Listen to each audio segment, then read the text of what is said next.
It was August 16th, 2006, where I had a near-fatal heart attack. And, I woke up. I was at my mother's in Boston that night, and, I just woke up out of a sound sleep. I had no pain, but I told her I needed to get to a hospital quickly, because if I didn't, I was going to die. And the ambulance got me to the hospital, and as soon as they got me over the threshold of the emergency room, I flatlined. There was a lot of fuss going on, and within hours they brought me down to the cardiac cath lab. And they're wheeling me down, and there's this whole team of doctors and technicians and specialists welcoming me to the cath lab. And I had them laughing so hard at the beginning of the procedure that the chief cardiologist ordered them to sedate me as much as legally possible. And they did. It quieted me down a little bit, and as I was coming out of the procedure about 45 minutes later, I was once again laughing, and this time hysterically. And the cardiologist asked me, he said, "Why are you laughing?" I said, "The three-legged dog." And he said, "What about the three-legged dog?" And I said, "Whenever I get into situations that I feel I'm being overcome by something, I think of the three-legged dog that won't stop running." And he asked me, he said, "Where are you running to?" And I said, "That's the wrong question. What I'm running away from are hospital beds and chains that others would put on me because I'm not finished with the race yet." And he said, "Well, for now, you just won the race." People ask me where this kind of, I guess, almost maniacal courage comes from. And, I really have a hard time answering that. I mean, part of it, most certainly, in my past dealings with the police has been stubbornness. When I was out in Cincinnati during the riots at the beginning of the decade, it was really bad, and the police out there behaved horribly.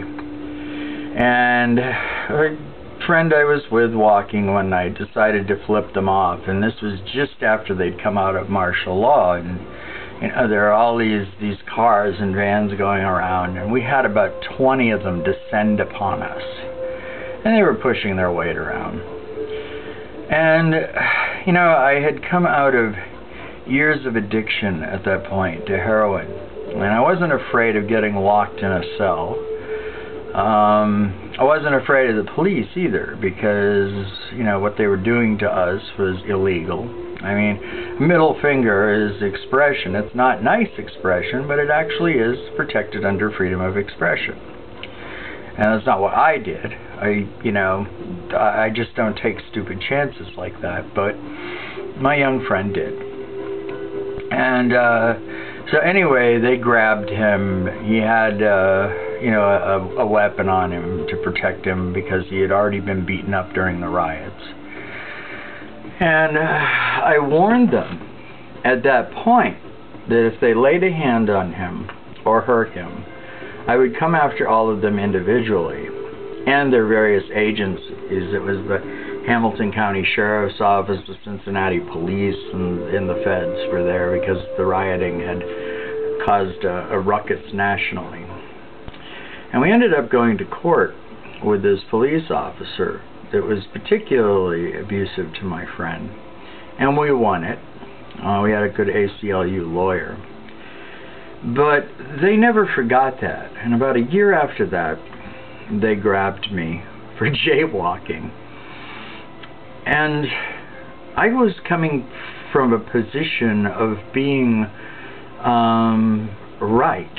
This was moral courage. I was acting rightly in the face of opposition. And they were abusive to me, and I tormented them in the Justice Center there. As a matter of fact, they initially had my bail very high, and my friend Magdalene, was going to come down, and they called her again, and they said they were dropping my bail. They really wanted to get rid of me. And they told her when she bailed me out, if he ever gets arrested in this city again, don't let them bring him back here. That, dealing with the authorities, is certainly stubbornness. I faced death a lot in my life, and I keep thinking of the three-legged dog when I reach situations like that. And this three-legged dog has won a few races. But perseverance, the desire to go on. I am absolutely unapologetic in my life unless my actions harm another person.